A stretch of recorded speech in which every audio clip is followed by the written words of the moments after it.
Channel Net viewers, welcome to another episode on Channel Net. I am DS, your psychologist. In our previous episodes, we have talked about sleep. So we're going to extend the topic of sleep to dream. And we are going to do a 4-part series on dreams. That is to say, we're going to split the topic of dreams into 4 mini parts, 4 small parts. In my previous episode on sleep, I mentioned that everyone dreams.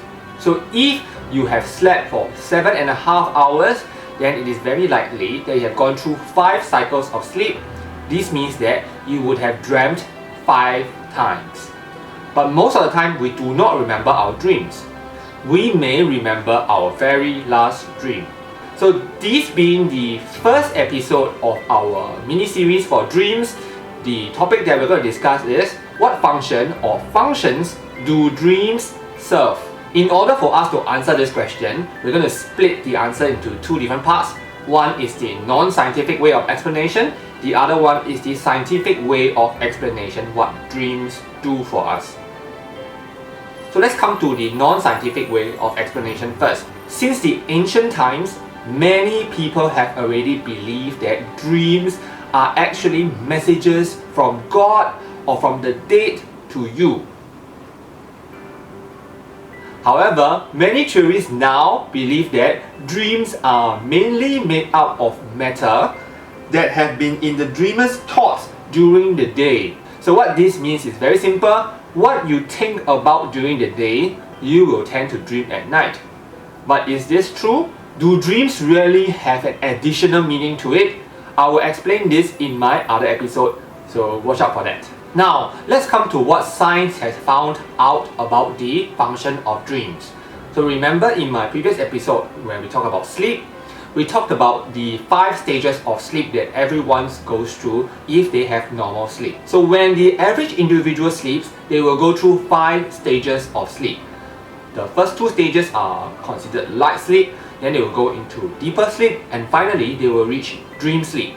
The dream sleep is also known as REM sleep, which stands for rapid eye motion, because during the time when you are dreaming, your eyeballs will start to roll very fast. Like this. Okay.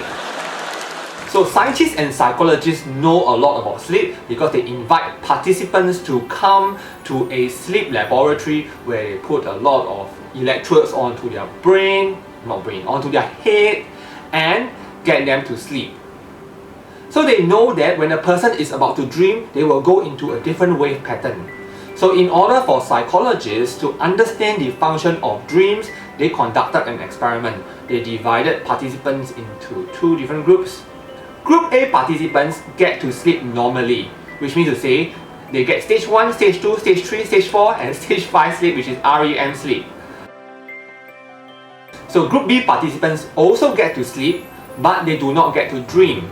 What do I mean by that? So these participants are allowed to sleep, so the scientists and psychologists are there to monitor their brain waves. So the psychologists will be there to see the brain waves from stage 1 progressing into stage 4. The moment that their brain waves starts to change into dream sleep, they are immediately woken up. And at the end of the experiment, Group A participants and Group B participants are compared. So remember, Group A participants got to sleep and dream. So what is the difference between these 2 groups of participants? The 2 groups of participants were made on the next morning to perform a memory task. Psychologists found that Group B participants who did not get to dream did relatively worse in the memory task. So these experiments suggest that dreams may serve a function of helping in your memory. And if this is true, one of the implications of this experiment is that you should not burn the midnight oil. Because when you burn the midnight oil, you don't get to sleep, therefore you don't get to dream, your memory may be slightly worse than optimal. So maybe you can consider not burning midnight oil before a particular exam. However, in the long run, it does not make any difference because there is this thing called the rebound effect.